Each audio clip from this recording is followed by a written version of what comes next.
Hey guys, Jeremy here from How To Hockey with the Hockey Shot Summer Skills Series. In this video, we're talking about how you can get more power on your shot. So there's three things that I'm going to touch on in this video. Three ways you can get more power on your shot is with your stance, training to make your shot a chain reaction, and working on your puck location. Let's get right into it. The stance that you use when you shoot makes a big difference on how much power you can get from your shot. So some stances are better for a quick release, some stances are better for more power. So let's take a look at one that is much better for more power. The best stance for power is having this separation. So you can transfer your weight from the back to the front, getting your weight transferring towards the target. There's a few different stances you can do with this, but it always results in having your feet spread apart. Right? So one stance, which you guys are probably all used to, is standing this way. So my toes are pointed that way, my shoulder is pointed towards the target. This is how most kids and most players learn to shoot. So you're pulling the puck back, weights on this back leg, stepping forward onto this foot, and then releasing this way. So you can see that weight transfer. Nose to toes principle. The nose starts to line up with the toe of this foot. You push off with a lot of power from this back leg, and then you end up here with your nose lined up with the toe of this foot. That keeps you balanced and not overreaching. So what's the second way to get into this stance without having my feet pointed that way? Because we're not always going to be skating this way and then make a sharp turn and take that shot. But you can still get into that stance without turning your feet this way. Look at that. Both my toes are pointed towards the net, and I'm still in this stance where I can push off this back leg and get on this front leg. So now, all we're really doing to get this type of shot, and you can practice at home, is start with both your toes pointed towards the net, a little bit of knee bend, a little bit of hip bend, and then we're going to push off this leg here, whichever one is closest to the blade of the stick, and we're going to step. And when you step, you're creating that space, right? So instead of going like this, drawing the puck back, and then transferring the weight, now all we're doing is taking one step, and that creates the space to build power on that shot and get that nice shot. So watch again. We're here, knee bend, a little bit of hip bend. We step, pull the puck forwards, push off that back leg, and we're going to end up with our weight on this front leg, hands away from the body, pull back, push, nice hard shot. The second way that we get more power in our shot is by making that shot a chain reaction. Too often I see a poor tempo when we're taking this shot. So if you want more details on every single piece of the shot, you can check out my video series. It's called The Building Blocks of a Good Shot. It's on my YouTube channel, The Hockey Movement. I won't get into all those details now. We're just talking about this chain reaction. Let's take a look at what it looks like. So with a good chain reaction, we're looking for explosive power.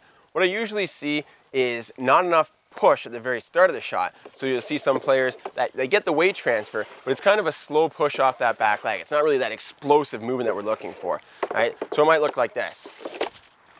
So we still got a shot on net, but it wasn't a really strong push to start. So there's two things I look for this chain reaction. Starts with a good push from the legs, good weight transfer, and that has to be strong, powerful. You want it almost like you're jumping into that shot. The more power you can generate from that leg, the more power you're getting in your shot, because the legs are such a big muscle, biggest muscle in the body, right? So you don't want to neglect that. It's a really strong push from that back leg, right? That starts the chain reaction. Now we're moving the puck, all that energy is moving towards the net, and here we need another really big burst. Big pull back with this top hand, really good push with the bottom hand to end with that really good snap. So that is how we get that chain reaction. It's just boom, boom, boom, hard shots. It's gonna look like this. One more time for you.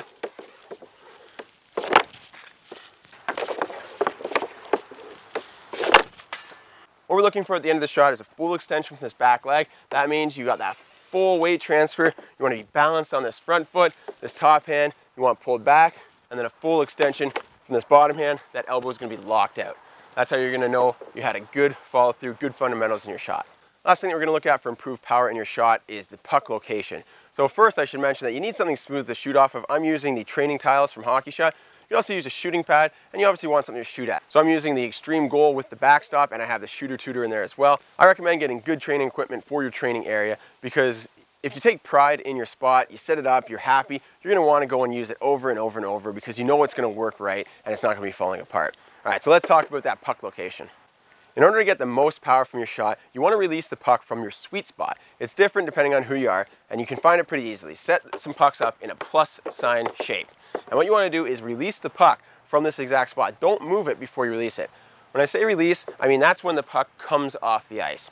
And you'll notice you're going to get more power from a certain spot. What I find is the puck should be a little bit closer into your body, not in too close, but not too far away.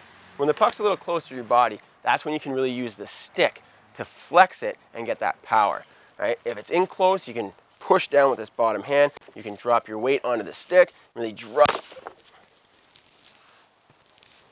A little too much flex on the stick. So you can set up this same pattern with the pucks and just try to get as much power as you can without moving the pucks too much. So the one in front, try to get as much power. One way out here, try to shoot it. The one in too close to your body, and then the one right here, and then the one that's really far back. Now remember, for this one, don't move it into that sweet spot first. Just try to release it from this far back and see what it feels like. And it's just a matter of getting a feel and finding that sweet spot. So there's a few tips on how you can improve your power. So now how do you actually do it?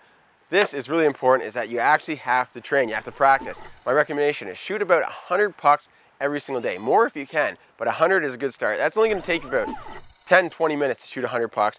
You should have at least 25. Shoot 25 pucks 4 times, you got your 100 shots in. If you only have 5 or 10 pucks, it's gonna waste way too much time going to get the pucks and then shoot them again, get them and shoot them again. So get about 25 pucks. If you have 100 pucks, that's a bonus, because then you just get shot after shot after shot, and you can get through those shots a lot faster. And remember, I've done a whole series of videos on how you can improve your skills at home with Hockey Shot, but you have to be on their email list to see them. So I'll put a link in the video description so you can sign up for that email and you'll be the first one to get the new videos. You can work on improving your shot power, your accuracy, your quick release, your stick handling, and a lot more. All right, guys, that's it for power. Don't forget to tune in the next video. We're going to talk about how to improve your stick handling while you're in the driveway. Thanks a lot for watching. See you in the next video.